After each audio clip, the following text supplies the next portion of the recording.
Hey there, my friend. So, are you someone that's been struggling with league battles in Dragon City?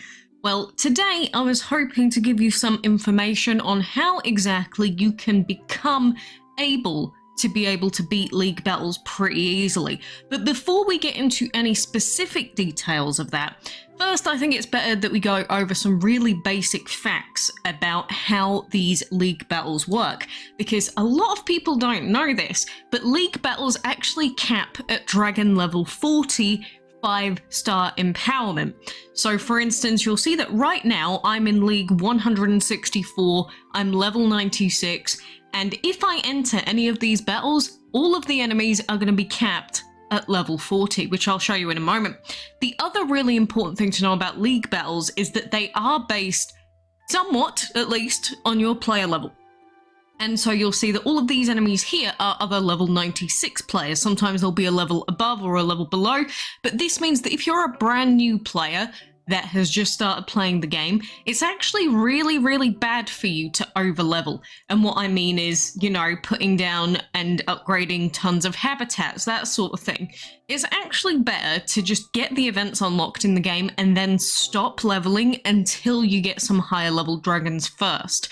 And then you can start power leveling after and, you know, get lots of rewards and do whatever the heck you want. But first of all, you need to be in a good position to finish off your league battles, which it can be difficult to manage, and a lot of players just end up over leveling and then have a really harsh time. But anyway, if I enter any of these battles, because every single battle in league battles is going to be random as to what the opponents are going to be, we don't know what their dragons are, and if you finish off all of the battles in your league set, then you will get some gems back. The other thing to note is that the further into the leagues you are, so I'm in 164, the further into the leagues that you are, the more battles appear, like you'll see I've got this many battles, but it also costs more gems to refill your combats. So it's actually really bad the further into leagues you are, as in it will cost more to gem, which is obviously going to be worse for events. But anyway, if we go into this battle here, you'll see that this enemy, for instance, has a level 40 pure dragon, which is basically super easy. This is the sort of exact enemy that you'd want to see, but it is at the max level cap, which is level 45 empowerment stars. And so, like I said, it will never ever go beyond this level. Every single fight you ever encounter will always be capped at level 40s. And this is actually really good if you want to rank up your dragons, because like in my case, I've got level 60 sinful, and this means that what I can do is I could say he'd instantly kill this level 40 usually, depending on the damage calcs, but what you can do is you can use one of your other dragons to, you know, weaken them. And like in this case, if I'm trying to rank up expectant ethot high nest here, then we can finish off the dragon like that. So I actually find league battles to be an incredibly useful part of the game, which are really good for ranking up dragons. But of course you need to have other dragons capable of tanking hits and beating the battles on top of the dragon that is, you know, going to be doing the last hitting. But this is something that I do all the time. I love league battles for this, and this is how I would hope that every single battle goes. But you'll see after you win, you get a food reward, which is not much. This is useless basically. But there is another battle complete. And I could use the remainder of my combats here, and it would be the same thing. They'd all be capped at level 40 and potentially up to 5 empowerment stars, but it'll never go beyond that.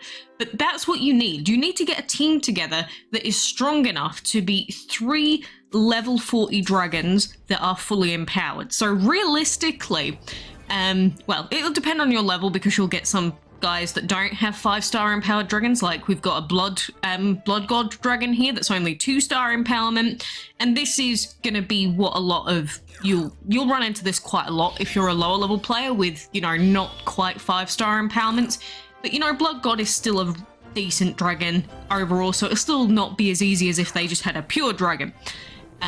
But it is really important with these battles to have a team ready before you go into it. No matter what the team might be, you should be able to finish it off.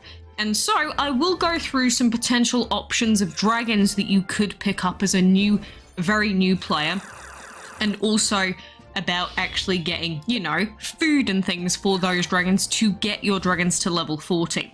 So what you're actually going to need, you're going to need dragons at least level 40, because after level 40, levels only come from empowerment of dragons, because if you want to go beyond level 40, you have to empower the dragon, and then you empower it, you can add an extra 5 levels. So realistically, you'd be looking for, say, a legendary or a heroic that you can take to empower 1 or 2, or you're going to be looking for a breedable.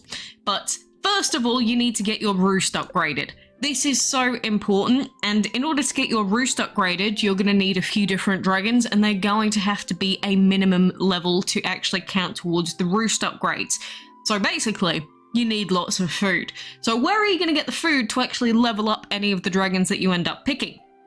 You can get food from a couple of different places, but the main place that you actually get food in this game is going to be from events, because like in this Spring into Action event, we did have a food path down here, which you can see that I actually finished off the food path and unlocked the Mantis Dragon. This red food path, it had tons of food in it, it had a guaranteed XL box, and so this is one of the paths that you can go down if you really need food. For instance, we've also got the runner event, and in this it has XL boxes as well, and these banquet boxes, it will change depending on player level how much you get given, but like for me it gives me nearly 4 million food. So getting these XL banquet boxes will be huge for getting your roosts unlocked, and you can get at least one of these generally from runner events if you just play the event and, you know, do decently. There was one over here that I collected just now, but there is another one that I will probably just be under collecting, or I might just get it. But that is another place you can get them. And on top of that, even with the existing events, we have in the maze event all of these different chests, and a lot of the rewards chests can drop food as well. Same with puzzle events. All of these event chests that have the possibility to drop food on top of dragons, normally you're going to be getting food from them. So they're a really good source of getting food. And if you don't get the food, at least you might get lucky with a nice legendary or something else, right? So you're either going to get food or something nice for your collection anyway. So those are the main ways that you can get food. But on top of that, you can, of course, also be using your farms. It will take quite a lot of gold if you're going to be using the best options, but you'd need to be in an alliance, and then these alliance-only foods, you can see interstellar fruit and piranha plants mainly. It's a 12-hour cooldown and 1 day cooldown before you can collect, but like interstellar fruit over 1 day, that's 165,000 food. So it's not an absolutely insane amount of food, and it's very expensive, but you would be putting these in if you wanted to get the most food you possibly could in the shortest span of time. But you can do this on top of all of the event collecting, but you definitely need to be playing all of the events in this game as much as possible to get those extra chests. And then sometimes we might have some chests and things in event collections as well. They might give some food as well. Basically, you just need to be playing the events in the game. The other thing that you can be doing, of course, is alliance chests. You'll see that we currently have an alliance chest for hatching dragons, which gives orbs, but on top of that, there's also a food reward, which it's quite a significant amount of food for me, and it will change depending on your player level how much you get, but these are another fantastic source of getting food. So you should at least be in an alliance that can hit, I would say, level 5 chests, because you don't have to be in a super sweat alliance to hit level 5 chests, but as long as they at least hit level 5, obviously level 6 would be ideal, but as long as they hit, say, at least level 5, I'd say that you're in, you know, you're in a decent place, at least if you're a new player. So those are the different ways that you can get the food for the dragons, but who are you actually going to be choosing to do well in these fights? Because, you know, Dragon City has, you know, 1,830-ish dragons now. I think it's got a little bit over that, actually.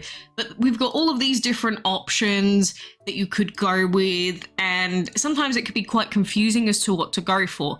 But in terms of the fastest way to get a team ready, there are certain dragons that are easier to acquire than others, and some dragons that just for the early game exclusively, you can pretty much get them almost straight away, except, for instance, we have vampires, and vampires you'll be able to summon on, say, summoning happy hours mainly. You can trade for vampires, but what a lot of people do is they'll do a singular trade for a vampire with someone that has vampire orbs, and then what they'll do is during summon empower, or summon happy hour, they will just summon it using 99 jokers.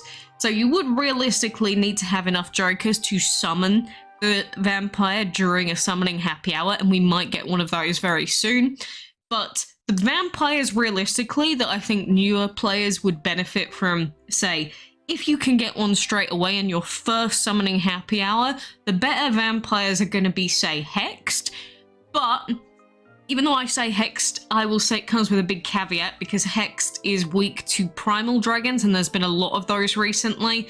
So I think hex is very much a super early game friendly dragon, just because hexed has a really good, well, it's got a couple of good skills. That's basically why she's useful. Pure overall as a primary element is better than some. It's just we've had a lot of primal dragons coming out recently, so how good she is sort of... she's not quite as good as she used to be just because of that. That might get better over time as more dragons are released, but Hex is still a really good early game option.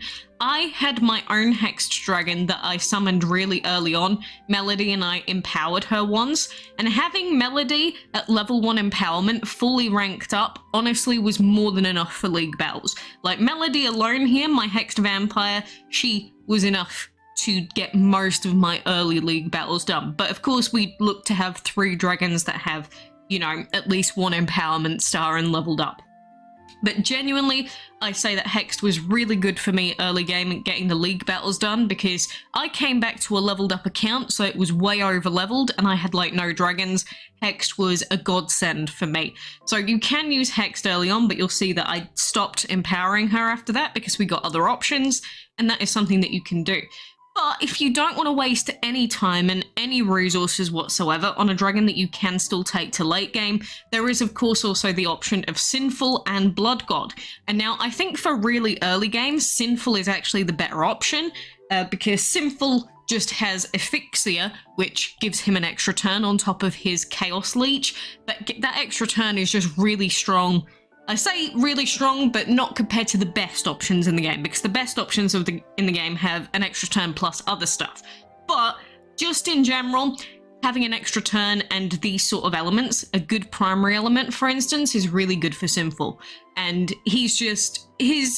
how good he is doesn't really change whether he's got perks or not. He's just sort of pretty standard. So he's a really good option.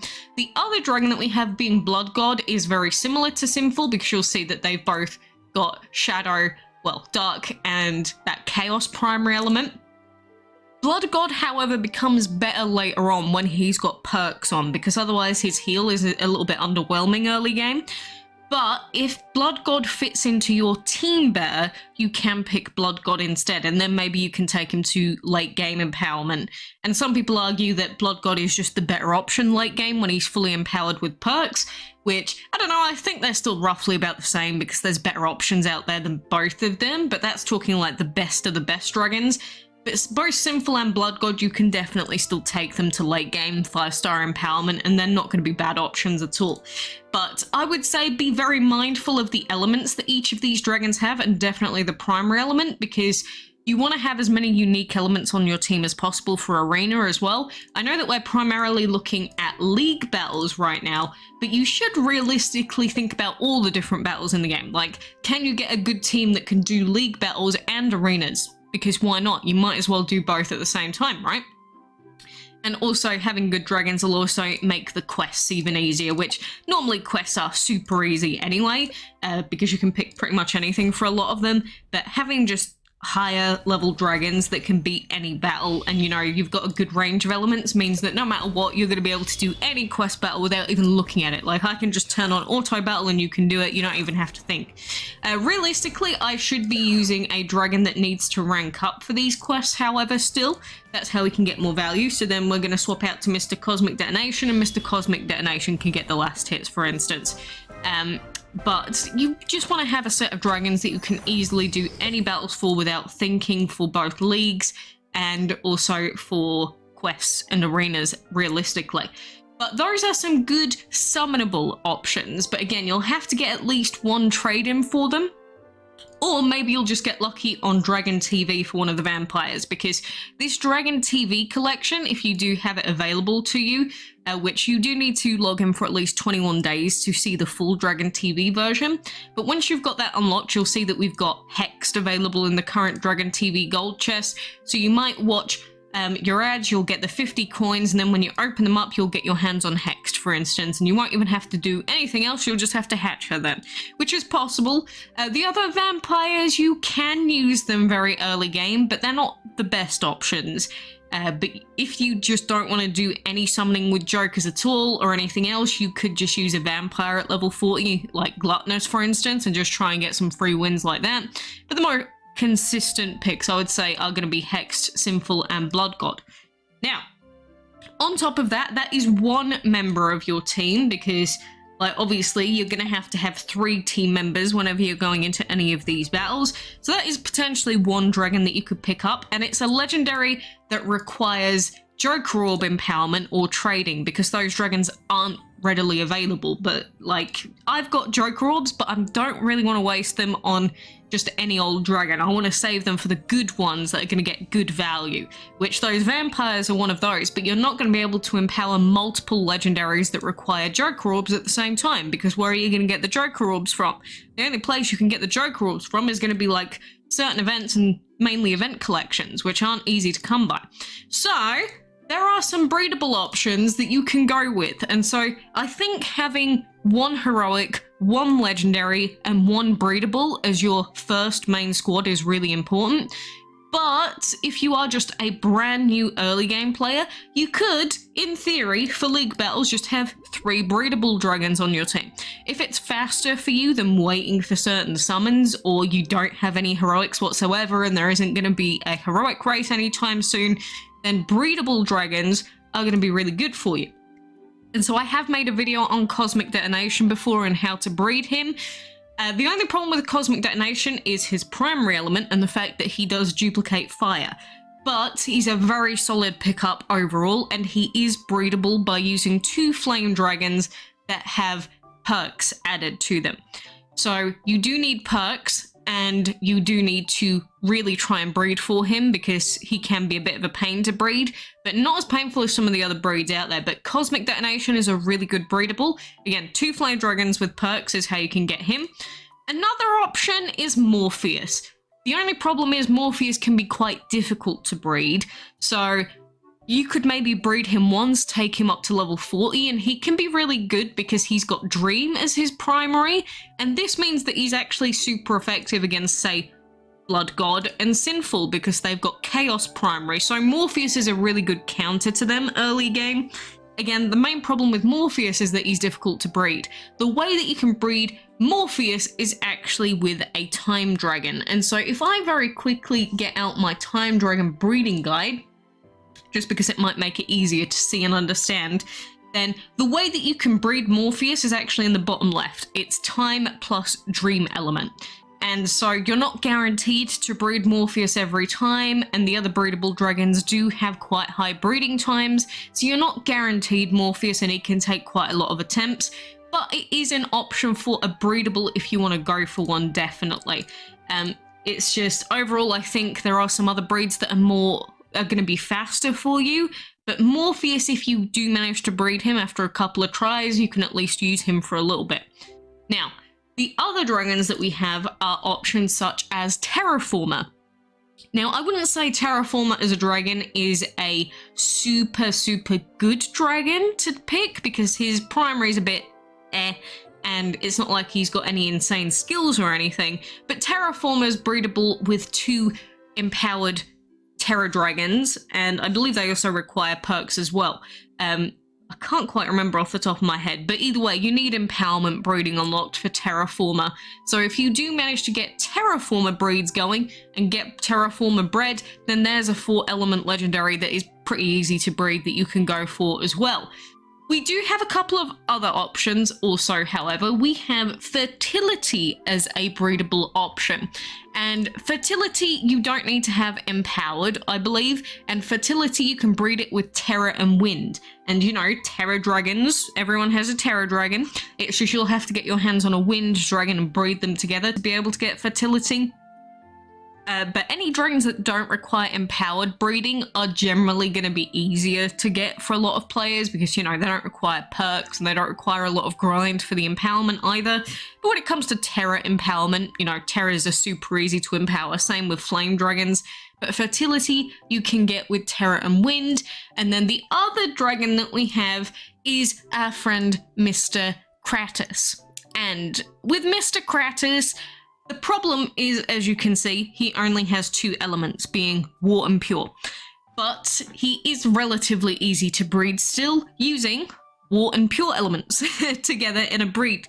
So he is another dragon that you can breed for if for whatever reason you can't go for any of these other breeds, and maybe you don't want to go for fertility because you don't want another pure primary element dragon. Like say you picked up Hexed, for instance, you don't want to have another pure primary element dragon. Then you can actually go with Kratos. Again, Kratos isn't like an insane dragon, and it's not one that like I'd recommend you use forever in like Masters 3 or anything, but he is an option where you can breed him, get him to empower level 5, level him up to 40, and then you're gonna have a dragon that can definitely do a lot of work in your league battles. So those are just a few options for dragons that you could go with, but that is being super optimal and trying to think of dragons that you could, you know, breed multiple copies of, rank up, well not rank up even, but just level up and recall and then empower them a couple of times, because breedables are going to be super easy to empower compared to, you know, any vampires or any other dragons that I suggest. But obviously, if you do get any insane drops from things like, let's say, Dragon TV, like sometimes we have karmas available in these events, say you get corrupted metal out of these ads, maybe you should just use him instead for like the early game instead of, you know, wasting Joker Orbs on anything else. I would say this chest is a little bit underwhelming apart from maybe Hex Dragon, but there is obviously the Heroic in here as well. And as I said before, I do think a good starting team is 1 Legend, 1 Heroic, and 1 Breedable. But early game, for the fastest way, you might just want to go with multiple breedable dragons, which means that you want to be getting your breeding dens unlocked, you want to be getting your breeding dens upgraded ideally, and you're going to want 6 slots in your hatchery to get them bred. But sometimes you're going to be playing an event and you're randomly going to get a Heroic dragon drop. And in this case, Heroics can be quite random because you can just get Heroic drops out of any event, or you could just get them from the Heroic races. And I think that every single player, if they want a good team and they want a good team fast, they should try and get the Heroic race dragon at least from their first Heroic race, because immediately you're going to get your hands on a Heroic dragon, which is nice for collection. And a lot of the recently released Heroics have been actually quite good. Like, for instance, even High Heroic, who's weak to Legend. Some people don't like that he's weak to Legend because it's quite a common element. But even so, you've got these dragons, and then you can do the Heroic Combat quest after the Heroic race is over. And even if you can only do Heroic Combat 1, that's still going to be some bonus Heroic Orbs, and you can empower that Heroic. And immediately, you've got a Heroic that is going to be capable of taking out a lot of league fights, even if it's not fully ranked up yet. But that is a really fast way to get a Heroic dragon that is empowered so that you've got a Heroic member to use in leagues. Even if it's not the best Heroic ever and it doesn't fit your team super well, that is how you can have at least 1 Heroic to use in these fights. But again, it depends on how quickly you get the breedables unlocked, and it also depends on whether you manage to get one of those vampires, for instance, from a summoning happy hour.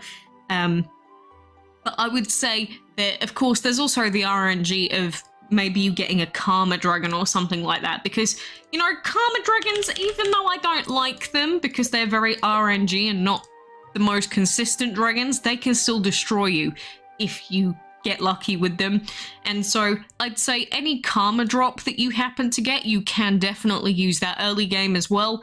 Any titans, same thing. Even though a lot of the titans, I would say you probably don't want to be empowering them very much.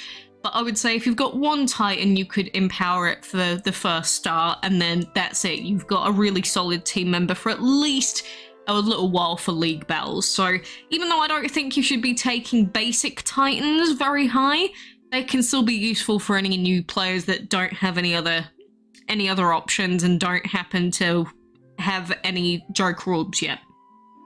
Again, that depends on what you get from the events and whether you get a lucky Titan drop as well, but they are another option you can go with.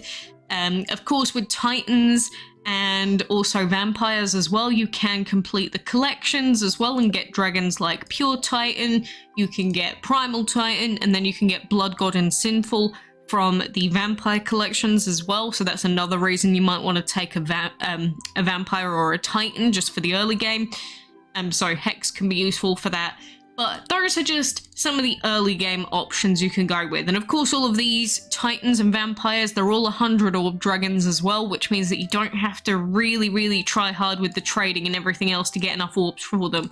All that you need for summoning Happy Hour for Vampires and basic Titans is going to be one singular orb first and then 99 Jokers.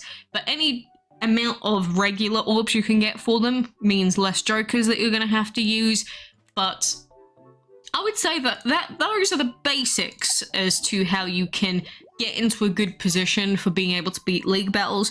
I know that it's been a lot of talking and it can be difficult to understand if you're not too familiar with specific dragons and certain skills and families, but you'll get used to those things more so over time. It's just be aware of that level cap, mainly in league battles, because I know a lot of people go, oh, I can never do my league battles now, I'm way over leveled, that's it, my game's ruined, I'll never be able to do league battles in an event ever again. But you only need to be able to beat level 40 dragons. It's not like you need to beat, you know, level 170 dragons or anything. In fact, the cap is obviously much lower than that in this game. So no one's stuck, no matter what point you're at. Even if you did overlevel, you're not stuck. There are ways to finish, or I guess make up for where you went wrong, I guess is the main thing. Because as you're a new player, you are going to make mistakes. There are going to be certain things that you don't understand, or maybe now you understand, but you didn't understand a week ago. But it's okay. There are breedables and some really easily acquirable legendaries that will really help you out early game. So I hope that that made sense for the most part. If it didn't, or if there's anything that you are just absolutely lost on, of course you can join my Discord server, and we've got the Dragon City chat. I've been contemplating making a teams or a team building section in my Discord server as well, possibly because people ask about teams all the time. And, you know, you never know what sort of questions people might have, and maybe they've got a team similar to yours or a plan similar to yours that might help you out. But you can definitely ask in the Discord server. Some people just ask me directly, but I think asking a lot of people is probably better than just asking only me in case I'm not available. But, you know, feel free to ask any questions, and of course there's the comment section as well. But don't worry too much, even if you happen to use a dragon that's not the best dragon ever. As long as you can get the league battles done for now, that's the main thing that matters. Like, if you end up using a really bad dragon that you've already empowered and it's only a category 7 or something, as long as it can make these league battles doable for you, it's not like your account is dead. You can just improve it from here on out. So you don't need to make an ult, you don't need to fix everything in your life because it's all gone wrong and everything is catastrophically exploded. Any progress that you've ever made on an account is going to benefit you in some way. So even if you've got really bad dragons right now, you can improve it. And, you know, we've even got these collection chests at the moment for the Eternals where you could get orbs for a dragon that might be really useful to you, like Hexed. And if you get a single orb of Hexed, again, you can summon it during the summoning happy hour with 99 Jokers, or again, Sinful, Blood God, the Titans. So right now is a really good time to be getting in and getting some of these good dragons. And then of course you might also get orbs for Mr. Corrupted Legend, who is absolutely nuts, but he's a 200 orb dragon. So stick with the simple 100 orb dragons for now. You can do it. Try and get as many of these Eternals chests unlocked as you possibly can. Get some orbs for some good dragons. Get them summoned. And get that food from the events. But anyway, I think I have talked your ear off enough for now. So good luck. Keep going with the events. Good luck with your alliance chests. And for now, adios.